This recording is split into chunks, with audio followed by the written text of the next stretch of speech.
Hi friends, ఎలా ఉన్నారు అందరూ? ఈరోజైతే నేను ఇక్కడ గులాబీల దగ్గర కూర్చున్నానేమో అనుకుంటున్నారా?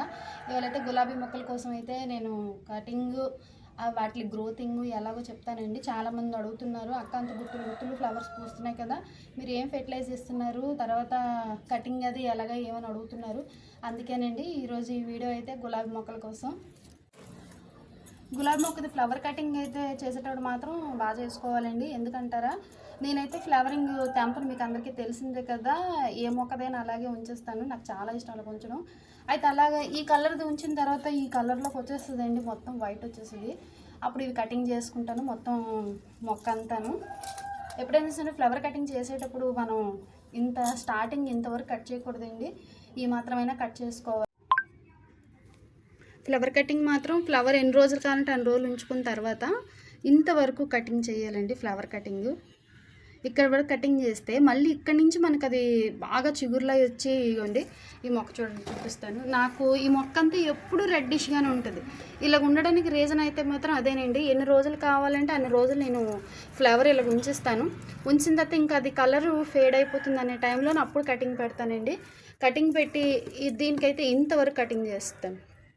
కటింగ్ చేసడం వల్ల ఏడవుతుందంటే మనకి మొక్క అంత గుబురుగా ఎదగదు. తర్వాత అక్కడి నుంచి మనకి చిగురు అయితే చాలా బాగా వస్తుందండి.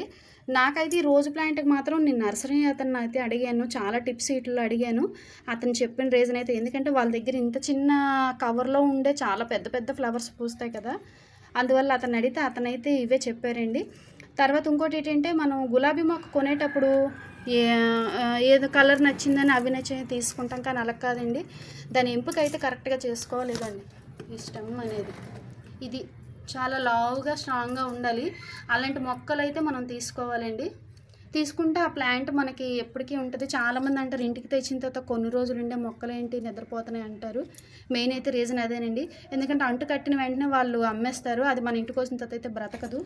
ఇలాగ ఇది ఎంత స్ట్రాంగ్గా ఎంత లావుగా ఉంటే మనకి ఇది అంత ఏజ్ మొక్క అని మనకు తెలుస్తుంది. అలాంటి మొక్క ఎంచుకొని అయితే తీసుకోండి.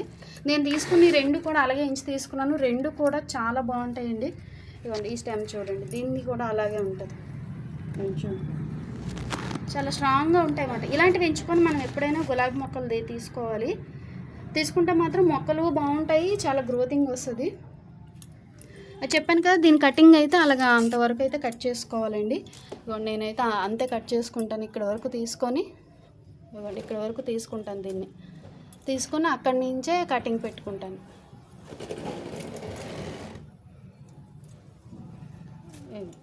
ఇలా కట్ చేసుకుంటాను. అంటే ఇంత పోతుంది కదా అని అయితే ఎవరు అయితే బాధపడకండి, కానీ ఇంత కటింగ్లు పెడితేనే మనకి గ్రోతింగ్ అనేది చాలా బాగా అవుతుంది. ఇదొక రీజను. ఇవ్వండి ఇవన్నీ కూడా నేను అలాగే కటింగ్ చేసుకుని పెట్టినవే. ఇవ్వండి ఇంత పెద్ద పెద్దవన్నీ కట్ చేసేస్తాను నేను. ఎన్ని రోజులు ఫ్లవర్ కావాలో అన్ని రోజులు ఉంచుకొని మిగిలినవన్నీ అయితే కట్ చేస్తాను. గులాబీ మొక్కకి 3 లీవ్స్ ఉంటాయి, 5 లీవ్స్ ఉంటాయి, మీకు తెలిసే ఉంటుంది. అయితే 3 లీవ్స్ ఉన్న మొక్క ఎప్పుడైనా తీసుకోవాలండి. తర్వాత కొంత గ్రోత్ అయిన తర్వాత అవి 5 లీవ్స్ కూడా వచ్చేస్తాయి. నేను మీకు ఇక్కడ చూపిస్తాను. ఇక్కడ చూడండి, ఇక్కడ 3 లీవ్స్ ఉంది. కొంచెం అలా గ్రోత్ అయ్యి కొంచెం ముదురుతూ ఉంటే అలా 5 లీవ్స్కి వచ్చేస్తుందండి. ఇదిగోండి ఇవన్నీ మాత్రం మనం తీసేయాలండి. ఈ 5 లీవ్స్ అనేవి మనం చేత్తోనే అలా తీసేయాలి. తీయకపోతే మొక్క అనేది ముదిరిపోయి పూత అనేది రాదండి. అది ఇవి తీస్తాం అనుకోండి, పూత అనేది బాగుంటుంది, మనకి గ్రోతింగ్ కూడా బాగా వస్తుంది. ఇవ్వండి ఈ 5 లీవ్స్ అనేవి తీసేయాలి. మొక్క కొనేటప్పుడు కూడా ఈ లీవ్స్ కూడా కౌంట్ చేసుకొని చాలామంది తీసుకుంటారండి. ముందు వీటిలోని ఇలా పెట్టేసుకుంటారండి, ఎందుకంటే వీటిలోని కొంచెం ఎగ్ అనేది ఉంటుంది, కొంచెం బలం వస్తుంది కదా. గులాబీ మొక్కలకి ఎక్కువ పెడతానండి ఇవి. ఇది కొంచెం దీనిలోని లిక్విడ్ అంతా దిగిపోతుంది మార్నింగ్ కల్లా. అప్పుడు వీటిని తీసి నేను డ్రై చేసుకొని పౌడర్ చేసుకొని ఈ గులాబీ మొక్కలకైతే వాడతానండి. అందువల్ల మరి నాకు మొక్కలైతే బాగా ఫ్లవరింగ్ అయితే చాలా బాగా వస్తుంది. ఇదిగోండి ఇవి ఇలాగ ఎండబెట్టుకొని వీటిని మిక్సీ చేసుకొని పౌడర్ చేసుకోవాలండి. పౌడర్ చేసుకొని మొక్కలు మొదల్లోనే వేసుకోవాలి, ఫ్లవరింగ్ వచ్చినవి ఏవైనా సరే. మనకి మళ్ళీ గ్రోతింగ్ అనేది చాలా బాగుంటుంది. చూడండి, నాకైతే ఈ మొక్క అయితే అలా నిత్యం పూస్తూనే ఉంటుందండి. ఇది అలాగే పూస్తుంది. ఈరోజు చాలా వీడియోస్ పెట్టాను కదా, నాకు ఇవి డైలీ కూడా ఉంటాయండి పూత. ఇక మొగ్గ అయితే ఉంటుంది, మొత్తం మొక్క అంతా రెడ్డిష్ ఉంటుందండి. ఎప్పుడైతే ఈ రెడ్డిష్ వచ్చిందో మన గ్రోతింగ్ అనేది చాలా బాగుంటుంది రోజ్ ప్లాంట్ అయితే. ఇవన్నీ అలా కటింగ్ పెట్టినవేనండి. మొక్క ఎప్పుడు పెద్దగా గుబురుగా ఎదిగిపోకూడదండి, చిన్నగా ఉండాలి. చిన్నగా ఉంటే దానికి బలం కూడా బాగా వస్తుంది, తర్వాత అవి గ్రోతింగ్ బాగుంటాయి. వీటికైతే నేను ఫెర్టిలైజర్లు కూడా ఇస్తానండి. ఇగో చూపించాను కదా ఎగ్ అనేది, దీనైతే పచ్చి ఎగ్ని ఇలాగా మనం వాడిన వెంటనే తీసుకొచ్చి ఇలా పెట్టేస్తాను. తర్వాత వీటిని మళ్ళీ నేను డ్రై చేసుకొని పౌడర్ చేసుకొని మిక్సీలోని మళ్ళీ వీటి మొదల్లో వేసుకుంటానండి. వీటిని ఇదొకటి వాడతాను, దీనికి ఎగ్ ఎక్కువ వాడతాను. ఇంకోటి ఏంటంటే ఆనియన్ ఫెర్టిలైజర్ ఎక్కువ వాడతానండి. ఆనియన్ వాటర్లో కానీ లేకపోతే రైస్ కడిగిన వాటర్లో కానీ పెట్టేసుకొని ముందు రోజు మరుసటి రోజు ఆ వాటర్ని వీటికి స్ప్రే చేస్తానండి.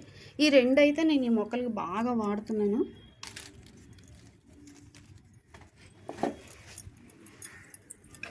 ఈ విధంగా చేస్తే మాత్రం ప్లాంటింగ్ చాలా బాగుంటుంది. రోజ్ ప్లాంట్ నర్సరీ వాళ్ళ దగ్గర తెలుసుకున్న టిప్స్ అండి ఇవి. వాళ్ళని ఎంతో రిక్వెస్ట్ చేస్తే చెప్పారు.